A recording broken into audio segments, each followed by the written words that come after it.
Mujeres 10. Crearte y ser. Uniradio Jaén, en colaboración con la radio de la Universidad de Sevilla y la radio de la Universidad de Almería. Proyecto Atalaya. Saludos, ¿qué tal? Buenas tardes, oyentes de Uniradio Jaén, la radio de la Universidad de Jaén, y también nuestros saludos a los oyentes de la radio de la Universidad de Sevilla y de la Universidad de Almería. Bienvenidos a esta penúltima cita con Mujeres 10, mujeres artistas andaluzas dentro del proyecto Atalaya, en esa red, ¿verdad?, establecida entre diferentes universidades de Andalucía. Hemos entrevistado, bueno, pues a cantaoras, hemos entrevistado también a grafiteras, a artistas del graffiti, y hemos tenido a diferentes, bueno, pues artistas que nos han proporcionado esa lente diferente sobre cómo entender la labor artística en el día a día. De hecho, nuestra última cita fue con Luisa Moreno, que es actriz y también directora de cine. Hoy recuperamos, por supuesto, la esencia, el latido de este proyecto Mujeres 10 aquí en la radio de la Universidad de Jaén, y además lo hacemos pues casi con una dualidad que finalmente converge. Vamos a hablar sobre literatura y lo vamos a hacer a través de los ojos, a través del corazón, a través de la lente, de la pluma y del alma de alguien que escribe, pero que también estudia a aquellos que escriben. Vamos a hablar con Fanny Rubio. Es una persona, ¿verdad?, que, bueno, generosamente nos ha ofrecido este tiempo que vamos a pasar con ella en una especie de tertulia literaria que nos va a llevar, pues, a transitar caminos relacionados, como digo, con el arte de la literatura, pero también con el fenómeno literario y, por supuesto, también con la docencia acerca de literatura. Nuestra invitada hoy es doctora en Filología Románica y es, además, catedrática de Literatura en la Universidad Complutense de Madrid, después de haber ejercido como docente en la Universidad de Granada y también así haber sido maître de conference en la Universidad de Fez y también directora del Instituto Cervantes de Roma. Colabora Fanny Rubio en prensa y en televisión. Dirigió los cursos de Humanidades de la Universidad Complutense del Escorial y ha sido conferenciante en numerosas universidades, entre ellas la Universidad de Salamanca, Sevilla, Vitoria, San Sebastián, Lisboa, Nápoles, Rabat, Nueva York, City, Kansas u Ohio, entre otras.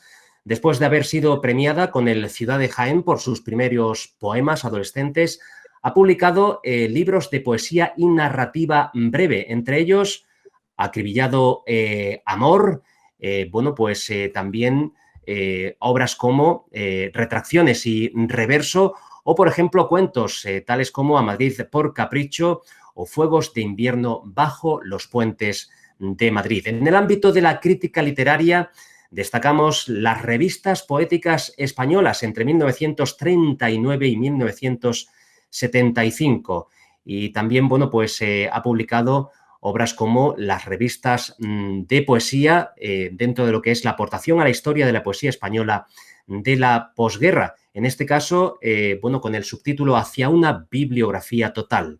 Esta fue publicada en Granada.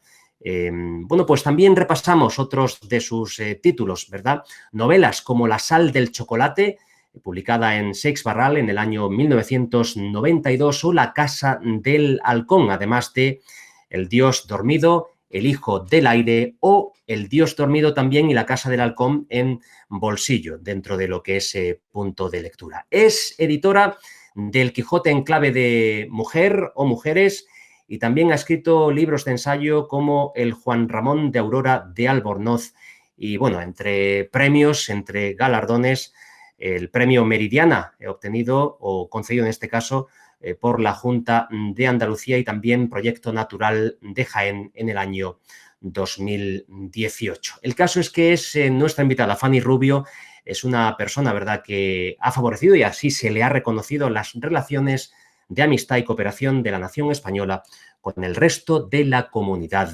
internacional. Nuestra invitada hoy, por lo tanto, en Mujeres 10, Crearte y ser, Fanny Rubio. ¿Qué tal? Bienvenida. Muchísimas gracias por aceptar nuestra invitación. Un verdadero placer y privilegio. ¿Qué tal, Fanny? Buenas tardes y muchas gracias a la Universidad de Jaén, a la radio vuestra y a todos los compañeros que nos están atendiendo y ayudando a realizar este programa. Bueno, pues la primera pregunta, ¿verdad? Casi obligada, necesaria, angular. ¿La literatura es capaz de sanar? Bueno, la literatura, los géneros literarios, es capaz de reproducir todo lo que un individuo lleva dentro y lo pone en relación con el horizonte del mundo, lo pone en relación con el horizonte del lector y lo pone en relación vertical con toda la memoria literaria anterior y posterior. Y ese fenómeno tan complejo, es un fenómeno absolutamente complejo, produce muchos efectos, tanto en quien escribe, que ordena el mundo, ordena su mundo, con lo cual ya se está sanando el caos inicial que todo individuo tiene, como ordena el mundo del lector, que es también el que está buscando pues una estrella de los vientos, una torre de los vientos, ¿no? Una flecha de los vientos, para conducir también su vida. Eso es un proceso de sanación. Pero hay libros que sanan incluso más, ¿no? De hecho, hemos tenido durante muchos años los libros llamados de autoayuda, que se escriben masivamente, y ha habido algunos bestsellers dentro de ellos que se ofrecen como libros que sanan. Sin embargo, los libros que están en manos de escritores que se documentan, que aportan también conocimiento, que aportan una visión objetiva del tema que tratan, producen en el lector y en la sociedad en la que se despliegan, producen efectos mucho más positivos que un libro herramienta de autoayuda sin más, que simplemente tiene un objetivo que es vender entre masas de personas que necesitan ayuda de alguna forma. La literatura está, la novela histórica aporta conocimiento. Estoy pensando en la novela de Marguerite Yourcenar, Memorias de Adriano, que no solo aporta el conocimiento de lo que es el mundo del siglo I, sino también la historia militar de las guerras de esa época, también la historia de un emperador sevillano que se convierte en el primer emperador pacifista de la historia de Roma, y también es un estudio psicológico de una figura que ya está mayor, que ya escribe la novela cuando ve cercano el momento de la muerte, ¿no? Entonces, lo que ofrece Marguerite Yourcenar en esa novela, que se escribe, se piensa y se arma durante 30 años, que pasa la guerra mundial, que se pierde en una maleta, que luego reconstruye, que luego recompone cuando va a Grecia buscando los escenarios de Adriano o busca en Roma la genealogía de este emperador, pues lo que ofrece es un universo paralelo, un paraíso que se hace visible en las manos del lector, de millones de lectores, porque ha sido seguramente la novela más leída de Europa. ¿Cuáles son esos libros que emocionan a Fanny Rubio? Aquellos que te estremecen, aquellos que dinamizan tu ser. Bueno, como yo me considero igualmente lectora, porque soy una lectora voraz, y también como profesora he tenido la suerte de vivir también ese universo paralelo. Realmente he tenido un patrimonio de lecturas capaces de emocionarme, de formarme, de conducirme, de llevarme de la mano en cualquier tema que yo le propusiera a ese material. Al tener esa suerte con ese patrimonio cerca, puedo decir que de todo lo mucho que yo he leído, me han estremecido algunos poemas del surrealismo, me han hecho vibrar los poemas de Sobre los ángeles de Rafael Alberti, que es ese libro que escribe Rafael Alberti en el año 28, en medio de una gran pesadilla, que lo escribe después de haberse ido huyendo de un amor roto en una noche de tormenta, y cuenta todo ese antecedente de ese libro, y después encontrarse pues con toda la escenografía de Maruja Mayo, con todos los cuadros de Maruja Mayo, que ha sido justamente la amada que ha roto con él. Y en ese sentido se encuentra toda la plástica ahí, se encuentran hasta los ángeles, el Angelus Novus de Benjamin, vamos, de Klee, contado por Walter Benjamin, se encuentra todo. Y cuando ves eso, cuando tienes eso en las manos, no puedes más que emocionarte. También dentro de ese plano del surrealismo, los poemas de Poeta en Nueva York, de Federico García Lorca. Te encuentras con ese poema nocturno en Brooklyn, donde está mirando hacia arriba y hacia abajo, hacia el cielo y hacia el submundo, hacia el paraíso y hacia el infierno, justamente. No duerme nadie por el cielo, nadie, no duerme nadie. Las criaturas de la luna huelen y rondan sus cabañas, vendrán las iguanas vivas a morder a los hombres que no sueñan. Todo eso te tiene que estremecer. Y el que huye con el corazón roto encontrará por las esquinas al increíble cocodrilo ciego, ¿no? Bajo los astros. En ese momento ves, estás yendo con el poeta del cielo al infierno, del cielo al infierno, del cielo al infierno, del cielo a la tierra, de arriba abajo, esa línea vertical. Y eso te emociona, te estremece, porque están los tiempos y los espacios ahí en medio de un clamor emocional del poeta. Entonces sí que te emociona, claro que te emociona.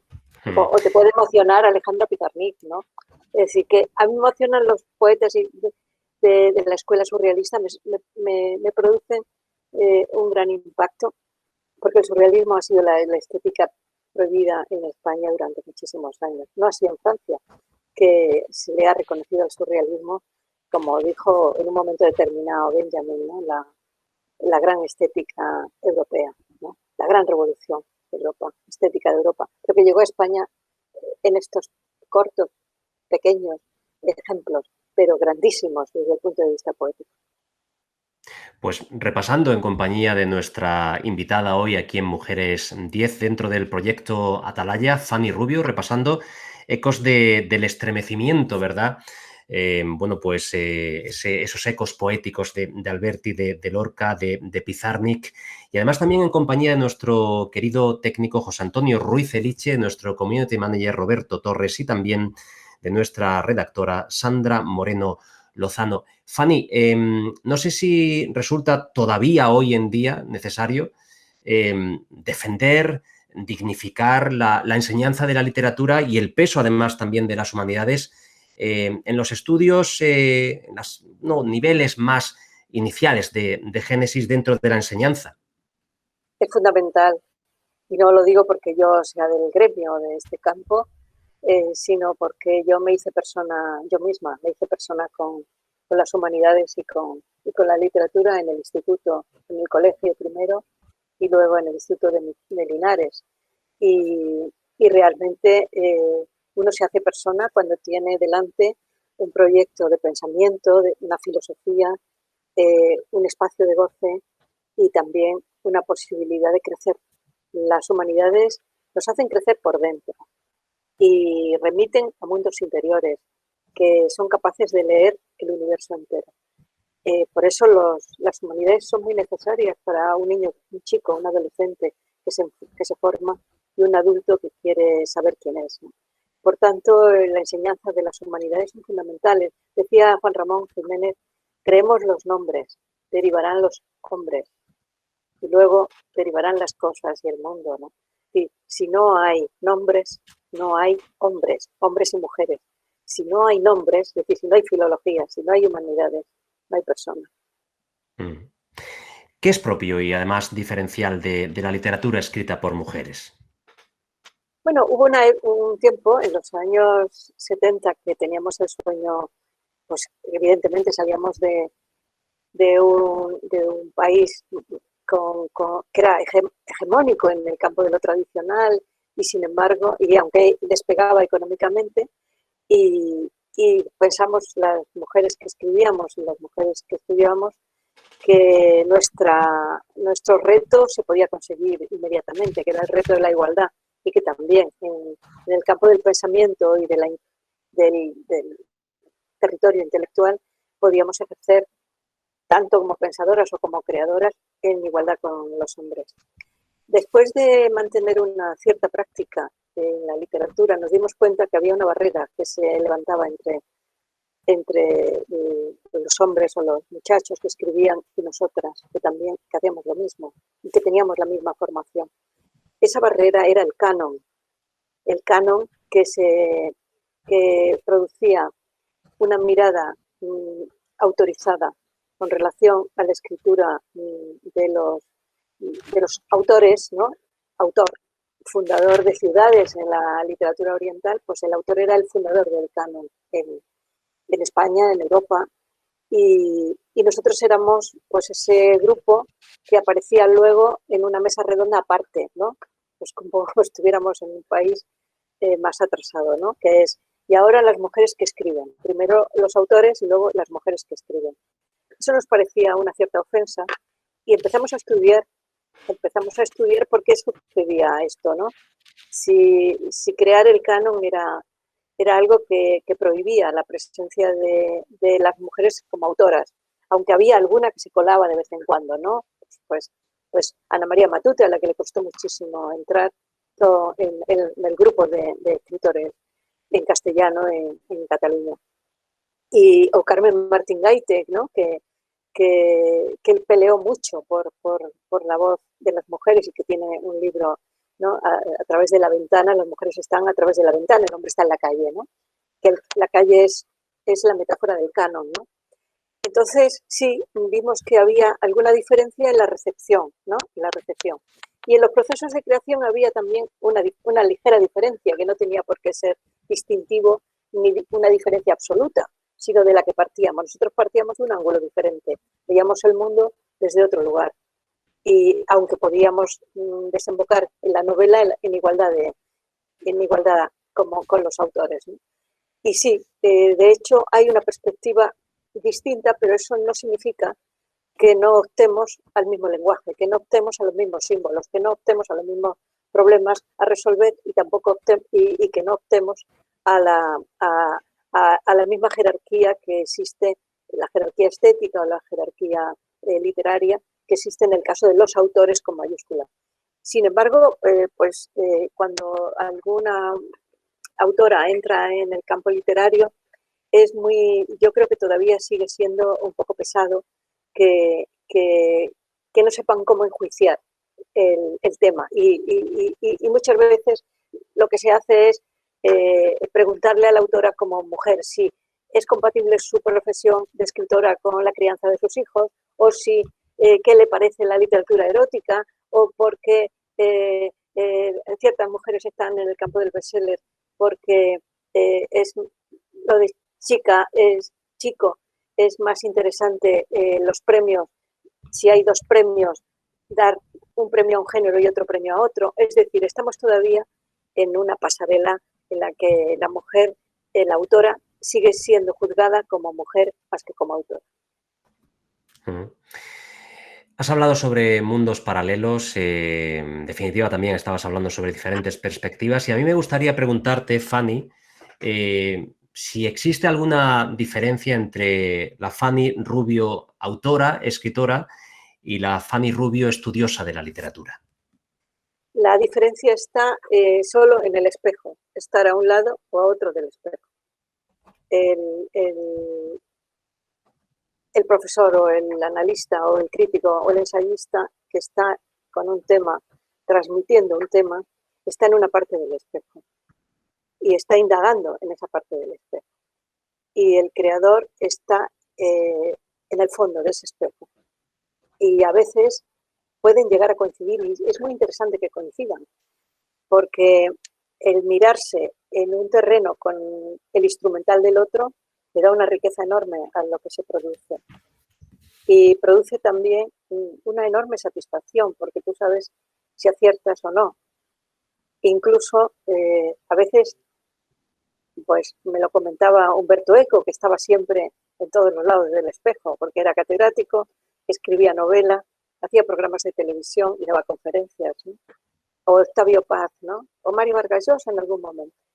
Es muy difícil superar de cara al público y de cara al lector que asuma que tú estás en los dos lados del espejo. Es muy difícil, pero cuando se consigue realmente es un lujo para el lector y un lujo para el autor. Nosotros decimos en broma, porque Damaso Alonso estuvo en mi universidad como profesor, pero escribió uno de los grandes libros de la posguerra, Hijos de la Ira, también Carlos Monsoño después, ha habido muchos poetas en mi departamento. Y nosotros de broma, cuando estamos juntos, incluso alguna vez en público lo hemos dicho, la suerte que tienen nuestros departamentos es que damos dos por el precio de uno. Y eso lo decimos en broma, pero es que es verdad. es que estamos ofreciendo dos miradas simultáneas cuando estamos explicando todo. ¿Y tú eres de aquellos o aquellas que piensan que la obra literaria es independiente del autor, de la autora, y que por lo tanto, bueno, transita, perdura en el tiempo y es necesariamente actualizable en esa serie diacrónica? Bueno, todo depende de cómo sea el autor y cómo sea la novela y cómo sea el libro. Hay libros que duran menos que el autor, es decir, porque son anécdotas en la vida de un autor y enseguida se advierte que ese libro es una anécdota de este autor. Y ahí tenemos algunos medios de comunicación que no hablan del libro, sino que hablan del autor, ¿no? Y entonces ese libro es una anécdota. Lo fundamental para alguna gente es el autor, su biografía. Pero cuando se tiene en las manos un libro de cierto interés, y eso lo sabe el autor a veces, también el lector y también el crítico, el libro entonces sobrepasa todos los límites cronológicos, sabe más que el autor y vive mucho más que el autor. Y entonces el autor, ahí está el caso de Juan Ramón o de Yurcenar que hemos citado, ¿no? El libro tiene vida propia y sobre todo hace que nuevas generaciones lean sus propias vidas en ese libro sin que el autor lo haya podido prever. El autor ha propiciado su nacimiento, pero ya tiene vida propia, como los hijos, ¿no? Que van por su cuenta, ¿no? Y ya son responsables ellos mismos de su vida y de la vida de las personas que se les aproximan. Dicen que detrás de un hombre hay una buena mujer o que detrás de una buena mujer hay un buen hombre. No sé si siempre detrás de un buen libro hay un buen autor o autora. Bueno, alguna vez puede ocurrir que suene la flauta por casualidad y el libro sea muy superior a su autor, porque el libro se produce, y algunos libros de poemas lo vemos, se produce en un momento de lucidez que no es siempre el día entero de un autor. A veces puedes ver que ese momento de lucidez ha crecido por su cuenta y entonces el autor pues casi ni lo reconoce, ¿no? Hay un poema de Antonio Machado, Muerte de Abel Martín, que dice que es muy importante el sueño, ¿no? Que uno sueña y lo escribe, pero más importante que el sueño es velar lo que al que sueña, ¿no? O velar el propio sueño. Y no estar en el sueño, sino velarlo, ¿no? Entonces, sí, puedes estar cerca de ese fenómeno mágico que trasciende ya todas las posibilidades. Incluso puede ser un autor como esos autores, pues, creadores de flamenco, ¿no? Que son unas letras impresionantes y que están todo el día pues, en la taberna tomando un chato y de pronto dices, pero este hombre ha escrito esta maravilla, ¿no? Y tú lo conoces pues como que estaba por allí, ¿no? Que estaba en la barra del bar, pero estaba creando letras de tarantas, ¿no? O letras de flamenco maravillosas, ¿no? Sí, yo creo que es más, detrás de cada libro hay un autor, pero es más importante que detrás del autor esté el libro. Antes que el autor está el libro. Y porque el autor obedece a un impulso, a una fuerza, a una intuición, a un desvelamiento. Y si detrás de cada autor o autora hay un libro, hay una frase, hay una palabra, hay un impulso, hay una intuición, hay un sueño. Antes se hablaba sobre el canon y justamente ahora que te referías a las letras, ¿verdad? Dentro del flamenco, no puedo evitar preguntarte si tú precisamente defiendes el valor literario de los cómics, el valor literario de una frase escrita sobre una pared, que puede ser un graffiti, el valor literario de las letras de canciones. ¿Te parece que hay literatura también en eso que se llama literatura con L pequeña? Bueno, me acuerdo que en los años 80 o incluso 70 y muchos, había una colección en Urbión, me parece que era subliteraturas. Y yo recuerdo que hice uno de esos folletos, ¿no? Incluso me acuerdo que haber comentado con Manuel Vázquez Montalbán sobre eso, que a Manuel le encantaban las letras de las coplas y de las canciones, ¿no? la crónica sentimental de España de Manuel Vázquez Montalbán estaba llena de letras de canciones, ¿no? Incluso yo me recuerdo haber ido a un karaoke con Manuel Vázquez Montalbán a cantar Tatuaje, ¿no? Y bueno, en el Escorial justamente. Pero sí, hay un momento en que estas letras, estos poemas, cuando son cantados, o incluso un cantar, puede ser maravilloso, puede representar a un pueblo, puede incluso hacer vibrar y sentir a una sociedad entera de hablantes, ¿no? Porque se está cantando en un idioma y todo el mundo vibra cuando la escucha, ¿no? En la posguerra era impresionante oír en las radios de las vecinas de mi casa con sus balcones abiertos esas músicas que salían por la radio, pero que también cantaban estas mujeres, porque claro, los maridos estaban en la mina o en el trabajo, pero estaban ellas, era el momento en que ellas cantaban. Y eso era literatura buena, literatura seria, poesía importante. Pero cuando se junta el poema y la música, y encima el cantaor o el cantante, yo recuerdo Palabras para Julia, de José Agustín Goytisolo, que nos hacía llorar a las adolescentes de mi generación, cuando escuchábamos aquello de tú no puedes volver atrás porque la vida ya te empuja como un aullido interminable, te sentirás acorralada, te sentirás perdida o sola. Tal vez querrás no haber nacido, pero tú siempre acuérdate de lo que un día yo escribí pensando en ti. José Agustín Goytisolo, Paco Ibáñez, poema, canción, cantante, oyente, generación. Pues realmente es una maravilla, claro que sí. Los textos de pronto que canta la gente o que se oyen por la radio son importantísimos para una sociedad. Fanny, ¿tú has llegado a encontrarte alguna vez en la calle o quizás en el metro o puede que incluso en tu hogar, en la cocina, en el dormitorio, con alguno de los personajes que has creado? Pues algunas veces sí, me los he encontrado. Lo que pasa es que aunque hay un disfraz porque cambias el nombre, cambias el estatus o cambias la referencia, incluso lo que dicen, ellos sí se reconocen que son ellos, ¿no? Y yo sé que ellos saben que yo no se lo he dicho nunca, pero ahí hay un guiño, ¿no? Una especie de rumor. Y lo mismo pasa con el lector, es decir, tú sabes enseguida que el lector se ha identificado con un personaje, aunque no sea el mismo personaje. Incluso en los artículos. Yo recuerdo en un viaje en avión a Berlín, delante de mí, yo publicaba un cuento en El País que se llamaba Cuzco, y delante de mí había un señor que yo no lo conocía de nada, estaba por detrás, yo lo veía por detrás, le veía la calva y estaba con el cuento, con el País abierto leyendo el cuento, y yo no quería mirarlo, completamente nerviosa. Y yo digo, ¿qué hago? Me cambio de fila. Yo no, porque lo que yo no quería ver, es que cerrara de pronto la página y dijera, no me gusta nada, me voy a otra cosa. Y entonces lo pasé fatal en ese viaje, la verdad. Aunque tardó en doblar la página, ¿eh?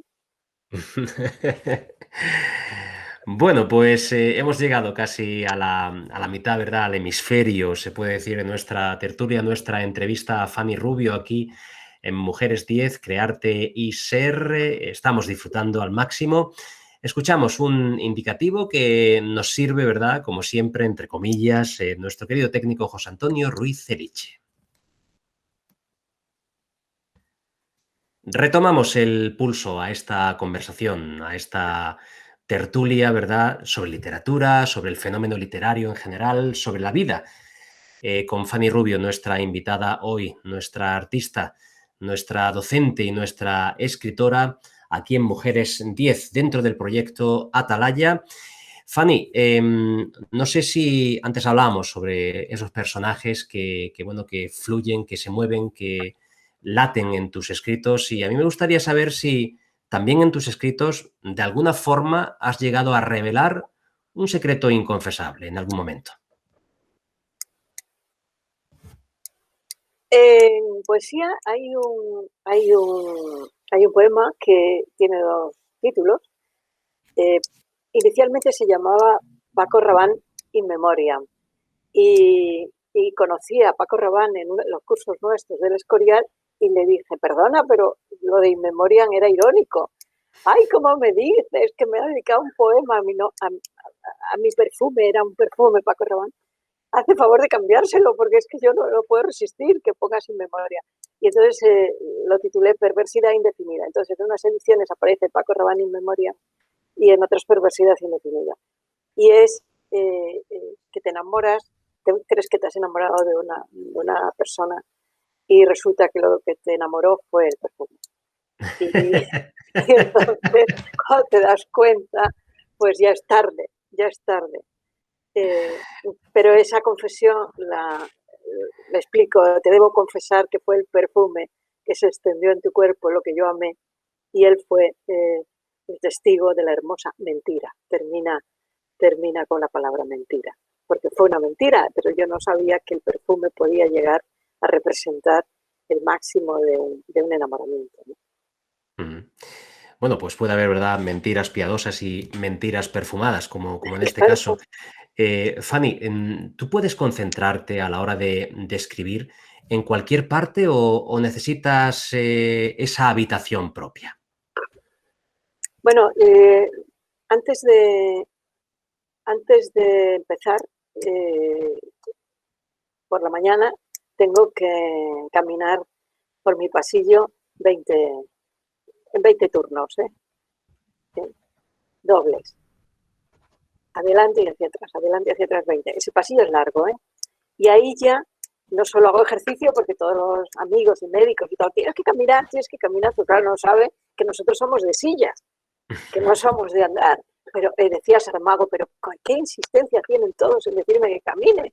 Si yo estoy sentado todo el tiempo y además no me permiten que yo les diga a todos estos que lean libros. No lo aceptan. En cambio, yo tengo que aceptar andar, que yo soy señor de silla. Pues igual me pasa a mí y a otros amigos, ¿no? Pero el pasillo, sin embargo, es ese término medio entre andar o sentarte, ¿no? Y si es un pasillo largo, pues te ayuda. Y ahí es donde te aclaran las ideas. En esos 20 viajes por el pasillo vas directamente ya al grano, directamente por la mañana, ¿no? Eso me aclara mucho las ideas. Y luego, pues sí, necesito luz y necesito estar sentada y necesito luz y necesito a lo mejor un mostradorcito un poco alto para cuando estoy cansada poder escribir de pie, como Virginia Woolf, que escribía de pie también. Y también una amiga que tengo que escribe y es porque no puede estar sentada porque le duele muchísimo las articulaciones, entonces escribe de pie, ¿no? Pero sí me gusta estar sentada y con una ventana que dé al sur, tiene que dar al sur. Es decir, yo no aguanto las ventanas que dan al norte, tiene que dar al sur. Y entonces busco, por ejemplo, en mi barrio, tengo la Casa de Granada, me pongo a veces mirando hacia el sur y allí veo, como desde mi casa también, que está en un sexto, pues veo la carretera de Andalucía, veo Getafe, casi veo Almuñécar, porque es una carretera que te lleva al sur. Y no he dejado de ver el sur en toda mi vida. Y cuando he estado en otros lugares, aunque siempre los lugares en que he vivido eran lugares del sur, Roma, Fez, en esos lugares he llevado un olivo conmigo, claro, pequeñito, porque a veces me ponían pegas en la aduana, en los aeropuertos, y tenía que ser pequeñito, pero siempre me he llevado un olivo conmigo, que es también el sur. No he dejado de estar en el sur, nunca. Bueno, pues no sé si tienes en mente, si te viene a la memoria o si lo tienes, o si la tienes más que presente, alguna mujer reseñable bajo tu punto de vista dentro del ámbito de la cultura, dentro del ámbito de la ciencia o incluso dentro del ámbito de la política. Si quieres, pues en todos esos ámbitos o algún referente en particular. Hemos hablado de Yurcenar al principio. Sí. Esa mujer me ha conducido de la mano en una de mis novelas y sigo estándole muy agradecida. Yurcenar, estuve en las dudas consultando imaginariamente con ella cómo seguir en la novela El Dios dormido, que fue la más complicada mía, que escribí en Ávila, justamente ahí estuve en el norte, pero mirando al sur también. Una serie de Yurcenar. En el caso de la política, Clara Campoamor me parece una figura que tenemos que llevar con nosotros siempre. Mi hija se llama Clara por Clara Campoamor. Y bueno, de las científicas, Madame Curie, y de las filósofas María Zambrano, que es, la conocí por teléfono. Ella me llamó alguna vez, yo nunca la llamé, me daba muchísimo apuro llamar a María Zambrano, me pareció tremendo, pero cuando ella me llamaba me daba una alegría enorme. Y en las conversaciones con María, cuando hablábamos de algún escritor o de alguna persona que conocíamos, ambas, escritores mayores que ella había conocido antes de marcharse a Suiza, bueno, a marcharse a Cuba, a marcharse a México, siempre me decía, no me digas lo que ha escrito, no me digas cómo es, ni los años que tiene, dime cómo es su tono. Ella de lo que se fiaba era del tono de las personas cuando hablaban, ¿no? El tono, cómo es su tono. Y eso lo he aprendido de ella. Me fío mucho de las cosas. Me fío más que de la historia. Me fío de las voces. Las voces llevan todo, ¿no? Llevan todo. Todo lo que la historia de esa persona tiene detrás y todo el peso de sus sueños y el peso de su vida y los elementos del pasado y del futuro que se encuentran en esa voz. Lo que se ha sufrido, lo que se ha gozado. Es maravilloso seguir el consejo de Zambrano sobre el tono, ¿no? No sé si tienes una estilográfica, si tienes un boli o un lápiz en mano, pero me gustaría que, aunque sea imaginariamente, ¿verdad?, completases estas frases cuyo inicio te voy a proponer. La primera de ellas es la siguiente. La literatura se parece a la música en que los silencios, los intervalos, se parecen mucho también. El intervalo en música y el silencio en poesía son hermanos gemelos. El silencio y el intervalo, es decir, parte constitutiva de lo que va a seguir. El silencio es tan importante como la palabra y el intervalo, decía Valente también, es constitutivo del compás de la música. Entonces, sí, cuando uno calla a veces transmite más significado que cuando uno habla. No sé si la siguiente frase, ¿verdad?, inconclusa, puede llevar a polémica o no. El caso es que vivimos tiempos muy turbulentos aquí en el sur y lo que te voy a proponer es lo siguiente. Sí, alguien se ha empeñado en escribir renglones torcidos para Jaén y su provincia porque... Bueno, yo creo que Jaén ha sido la provincia y Linares y ciudad. Han resistido mucho siempre, han aguantado muchísimo. Históricamente, desde aquella canción de Aisha, Fátima y Marién, ¿no?, que les quitan las aceitunas y las hallaban cogidas en Jaén, ¿no? Es decir, Jaén ha tenido alrededor mucho poder político alrededor en sus fronteras, pero al otro lado, Granada, por ejemplo, el Reino de Granada históricamente, ¿no? La Universidad de Granada, cuando no había universidad en Jaén, ¿no? O el poder político de Sevilla, o incluso ya el Estado, ¿no? Y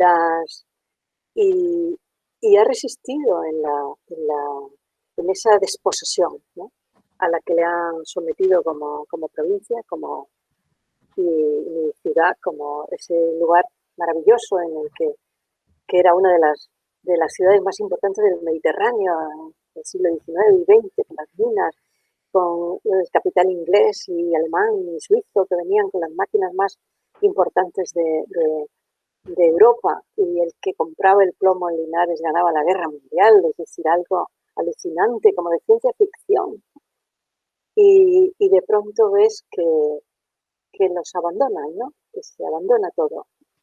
Y se le dice, bueno, arréglate como puedas, ¿no?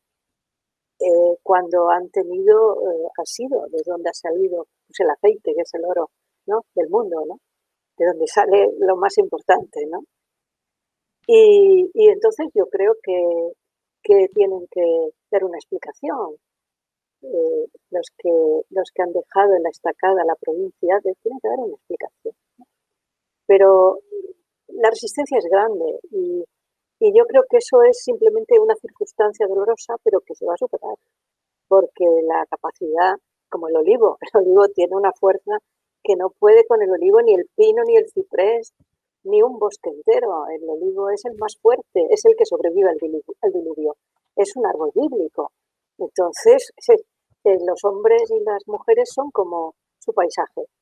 Y entonces es que no hay otra provincia que resista más. Lo que hace falta es que no la obliguen a resistir más tiempo, sino que lleguen ya todos los que han contribuido a ese abandono, que lleguen ya las ayudas y que lleguen ya también pues un poco esa buena diplomacia del abrazo con la provincia, que tienen que abrazar con la provincia los que estaban de espaldas, y confío en que eso se produzca pronto. Fanny, te propongo otra frase. Lo que más miedo me da es, y adáptalo a la primera persona. Lo que más miedo me da. Pues la verdad es que como me he pasado toda la vida en el colegio, desde que fui a la escuela a los 3 años, no he salido del aula, ¿no? Y en el aula, y mi casa es un aula, y ahora mismo mi pasillo está lleno de libros, es aula también, ¿no? Lo que más miedo me da es que la educación se interrumpa, que de pronto se sustituya por una tecnología que puede ayudar a superar estos momentos de confinamiento, pero que las tecnologías sin un hilo conductor pedagógico, desde que los niños y las niñas empiezan en la escuela hasta que terminan con su formación profesional o universitaria en un trabajo, si esa educación se abandona, yo me desespero, no miedo, desesperación. No me gustaría asistir a un abandono de la educación por parte de quienes están obligados a mantenerla, porque la educación es lo que hace persona. Si no hay educación, no tenemos persona, como empezábamos a hablar al principio, ¿no? Lo que más miedo me da es que la educación falle. Y la última de las frases que te voy a proponer. Prefiero usar el bolígrafo de tinta roja cuando... Es de tinta verde. Es de tinta verde, porque siempre llevo verdes y de tintas verdes. Tengo muchos verdes, ¿no? Tengo muchos verdes. Pero me acuerdo que Blas de Otero me dedicó los libros en tinta verde. Y siendo él muy rojo, porque tendría que haberme escrito en tinta roja. Y bueno, siempre me he firmado los libros en tinta verde. Y el verde era, pues, aparte de lo típico de la esperanza y todo eso. Bueno, yo siempre llevo verde en los anillos, en homenaje a Valle Inclán, las citas de la tabla esmeralda de la lámpara maravillosa, el verde, y también mi vieja maestra Zambrano decía, no dejes el verde, no dejes el verde. Y ya le pregunté, ¿por qué no voy a dejar el verde? Respuesta, porque el verde es el color que pone la noche cuando va a amanecer. Y el verde para mí es un símbolo también por eso, porque la noche se pone verde cuando va a amanecer. Y entonces utilizo mucho el verde, pero en los exámenes, que es cuando utilizamos el rojo, o debemos utilizar por obligación el rojo, los profes, yo uso el lápiz, porque para poder borrar y corregir la nota si de pronto en la segunda lectura me arrepiento de la primera calificación, y no dejar esa marca roja que queda como ya está condicionado el alumno al aprobado, al suspenso, al notable, ¿no? Y el lápiz, el borrar, la goma es también importante. Pues voy a preguntarte por la vida. Bueno, tú has escrito, ¿verdad?, sobre esa sal del chocolate, y no sé si la vida precisamente es también un trayecto comparable, un trayecto agridulce. Bueno, el azúcar no está mal. El azúcar no está mal, la miel o el chocolate dulce no está mal. La miel está muy bien, pero cuando tenemos de pronto un mal sabor, pensamos más. Con el azúcar pensamos menos, porque nos encandila, ¿no? La miel nos encandila. Y entonces es que no te atreves ni a pensar, porque estás encandilada. Sin embargo, cuando tienes un sabor agridulce y notas una herida, o notas una llaga, o notas una desposesión, o notas un momento, aunque sea breve, de tristeza, es cuando piensas más, cuando creces. Es decir, no se crece con el azúcar, se crece con el amargor que tiene también, que rima con flor, ¿no? Que es también un fruto de la tierra. Y nos hacemos más personas cuando superamos esos momentos. Juan de la Cruz, bueno, los filólogos llamamos Juan de la Cruz, aunque en Jaén tenemos que decir San Juan de la Cruz, pintó un monte y había que subirlo hasta arriba, ¿no? Y en ese monte no había nada y seguía subiendo, y nada, y nada, y nada. Y cuando ves el monte dices, madre mía, lo que había que subir, ¿no? Pues yo creo que cuando uno sube, sabe lo que cuesta llegar hasta arriba, ¿no? Y arriba miras lo que has superado. Después de un momento así de amargor, te das cuenta de que lo has superado. Y eso es una forma de crecer y de hacerte persona en el mundo, de hacerte quizá más accesible al mundo y que el mundo sea más accesible a ti cuando pasas por un mal momento. Porque si todo es dulce, te puedes poner insoportable. Has cambiado, has crecido con todo esto, ¿verdad? Con el escenario absolutamente grotesco, dantesco y además terrible de la pandemia. Sí, he tenido momentos de aislamiento, pues te pilla en Alemania y está el aeropuerto cerrado y entonces te das cuenta de que te tienes que quedar donde estabas, ¿no? Y eso es un dolor, pero también cuando estás viendo a las personas mayores que se confinan y que no quieren salir por miedo a la calle, ¿no? Y ves a los médicos que te dicen que ha muerto un compañero, ¿no? O ves a los compañeros que te llaman y te dicen que su familia está en el hospital, o una amiga que ha perdido a su madre, a su hermano, a la asistenta, no sé quién, con el tema del COVID, ¿no? Entonces es demasiado, es una pesadilla para una sociedad, es una pesadilla. Pero también de pronto te das cuenta que la gente está valorando más los afectos, más que antes. Y están dándose cuenta de que vivir para consumir, solo para consumir, sin afectos, solo para poseer, sin afectos, sin palabras cercanas, sin manos que agarrar, pues es muy duro. Entonces yo creo que sí que este confinamiento nos ha hecho más personas, ¿no? Nos ha hecho más personas a todos, ¿no? Y está cambiando también los malos hábitos de nuestra sociedad, porque también había malos hábitos antes que había que cambiar, que no era todo tan feliz, tan maravilloso. Las píldoras de felicidad se obtienen cuando se ha pisado un poco el infierno, ¿no? Eso es el pisar un poquito los infiernos humanos, que siempre tenemos tristemente esos momentos de dureza, te hacen pensar que la felicidad que te vendían no era tal. Te estaban vendiendo simplemente un placebo, ¿no? Pues vamos a terminar, Fanny, hablando sobre el futuro más inmediato. Imagina ese instante en el cual estos micrófonos quedan ya en silencio por completo, culmina nuestra entrevista. Tanto tú como yo y los oyentes, van a hacer otras cosas, ha terminado todo y de repente esta entrevista se convierte en ficción, se convierte en una novela o se convierte en un poema. Yo sé que es complicado porque encontrarle o asignarle o asociar el título a una obra siempre puede llevar un proceso prolongado, pero ¿qué título le pondrías a ese poema, a esa novela o incluso a esa obra de teatro que se constituyese de lo que aquí ha pasado en los micrófonos en esta entrevista? Pues no sé, hay una posibilidad y es saber que hemos creado un género literario, ¿no? Porque no ha sido ni un monólogo, ni ha sido autobiografía, ni ha sido memoria solo, ni ha sido teatro, ha sido un diálogo.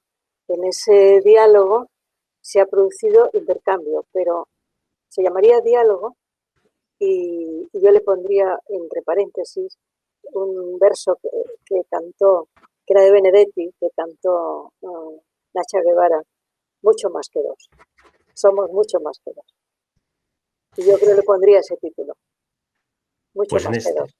en este diálogo, en ese, ¿verdad?, subtítulo también, entre paréntesis, mucho más que dos, hemos disfrutado de una entrevista realmente muy instructiva en compañía de nuestra invitada hoy aquí en Mujeres 10, Fanny Rubio, para quien la literatura es capaz de reproducir todo lo que el individuo tiene a su alrededor, no solo en el contexto más inmediato, en el horizonte, digamos, horizontal, sino también en el vertical, es decir, aquel que proviene de la herencia, de la historia, la literatura que además ordena el mundo del lector y también el de la sociedad. Constituye, por supuesto, un proceso de sanación. Por ejemplo, la novela histórica, destacaba Fanny, que aporta conocimiento. Nuestra invitada además se confiesa, bueno, pues lectora voraz, también profesora. Ambas cuestiones, el ser escritora y el ser lectora y el ser también, por supuesto, profesora, pues ha hecho que tenga un patrimonio de lecturas, y así lo ha dicho, literalmente capaces de llevarla de la mano dentro de su existencia. Hablando sobre literatura que le estremece, citó a Alberti, en concreto la obra sobre Los Ángeles, también Poeta en Nueva York, de Federico García Lorca, y Alejandra Pizarni, que se confiesa también seguidora nata del surrealismo. Y defendiendo las humanidades, Fanny Rubio subrayó que se hizo persona precisamente en el colegio y en el instituto, cuando se vio frente a un proyecto de pensamiento y una filosofía, en alusión precisamente a las humanidades, que ella subraya y además taxativamente son necesarias para niños y para mayores. En referencia a la diferencia, a la desigualdad entre hombres y mujeres dentro del ámbito de la literatura, aludió pues a esa barrera que se estableció, que se erigió con el canon literario, y además hizo una alusión clarísima, ¿verdad? Dijo que la mujer ha estado pues ahí, a través de la ventana, y el hombre precisamente en la calle. Y que además a la mujer, dentro del ámbito de la literatura, se la considera, bueno, mirando a esa pasarela literaria, se la considera más como mujer que como escritora. Bueno, contestando a esa dualidad, escritora, profesora, Fanny Rubio, pues afirma que la diferencia está en estar a un lado o a otro del espejo. Y hablando sobre los libros y los autores o autoras, sobre la longevidad de los libros frente a la, bueno, pues vida más corta de los escritores, ella afirma que hay libros que incluso duran menos que duran los autores por su, bueno, pues al ser mortales, ¿no? Me refiero a los autores. Pero sí es cierto que subraya el valor literario de aquello que se considera subliteratura, por ejemplo, las letras de las canciones o las letras de, bueno, pues puede ser un graffiti o puede ser incluso las letras de las canciones de flamenco. Afirma Fanny Rubio que cuando se une, cuando se junta el poema, se junta el cantante, se junta el oyente y además todo esto lleva casi a un himno generacional, pues se constituye lo que es el arte. En alusión a, bueno, pues Los secretos inconfesables, habló sobre ese enamoramiento que parecía real en Paco Rabanne In Memoriam, que al final cambió el título de ese poema a Perversidad indefinida, y hablaba sobre mentiras literarias. Exigencias de nuestra invitada a la hora de escribir, bueno, pues caminar por el pasillo de casa 20 turnos de ida, 20 turnos de vuelta, ¿verdad? Antes de escribir necesita luz, un mostrador alto para en determinados instantes escribir de pie y siempre, ¿verdad?, esa ventana al sur, porque es alguien que siempre lleva un olivo consigo. Hablando sobre referentes dentro de diferentes ámbitos, se refirió a Jules Renard, se refirió también a Clara Campoamor, a Madame Curie y también, por supuesto, a María Zambrano. Fanny Rubio, una escritora, una autora que desde luego y sobre todo se fía de las voces, de los tonos, que compara la literatura y la música a través de conceptos como el silencio y el intervalo, y que al referirse a nuestra provincia, a la de Jaén, afirma que es resiliente, que ha resistido como el olivo, que es un árbol que en su día pues resistió al diluvio. En alusión a sus miedos, pues el que tiene ahí, ¿verdad?, el más cerval, lo que más miedo le da es que la educación falle en un momento dado, porque la tecnología sirve como apoyo, pero desde luego no puede ser un fin en sí mismo. Alguien, nuestra invitada, que no corrige, que no utiliza la tinta roja, sino la verde, porque es el color de la esperanza, porque es el color con el que Blas de Otero le firmó sus libros y porque, sobre todo, según recuerda, es el color que tiene la noche cuando va a amanecer. Y finalmente, por destacar algunas cuestiones más titulares que hemos anotado, ¿verdad?, de nuestra entrevista con Fanny Rubio, bueno, pues dijo algo realmente precioso. El hombre, el ser humano, crece no cuando está endulzado, no cuando está edulcorado, sino cuando pisa el infierno en algún instante, cuando realmente algo le resulta salado, cuando algo realmente le resulta agrio. No se crece, y cito literalmente, dijo Fanny, no se crece con el azúcar, sino con el amargor. Y finalmente, ya nos dejó una idea. Esta pandemia nos ha enseñado a vivir no solo para consumir o para poseer, sino para, bueno, pues generar afectos, que es realmente lo importante. Fanny Rubio, ha sido un verdadero placer tenerte aquí en Mujeres 10. Muchísimas gracias por tu tiempo, por todas estas ideas que nos has transmitido y que seguro, a buen seguro, han encantado a los y las oyentes. Muchísimas gracias, Fanny. Un abrazo a todos. Pues oyentes de Uniradio Jaén, oyentes de la radio de la Universidad de Sevilla y de la radio de la Universidad de Almería, nos queda solamente una cita más aquí en este proyecto Mujeres 10 con Fran Doblas. Ella es fotógrafa, pero además, bueno, especialista en danza y en tantas cuestiones. Ha escrito libros sobre fetichismo en la fotografía. Repasaremos todas estas cosas con Fran Doblas en nuestra próxima cita. Hasta pronto y que sean y que seáis felices.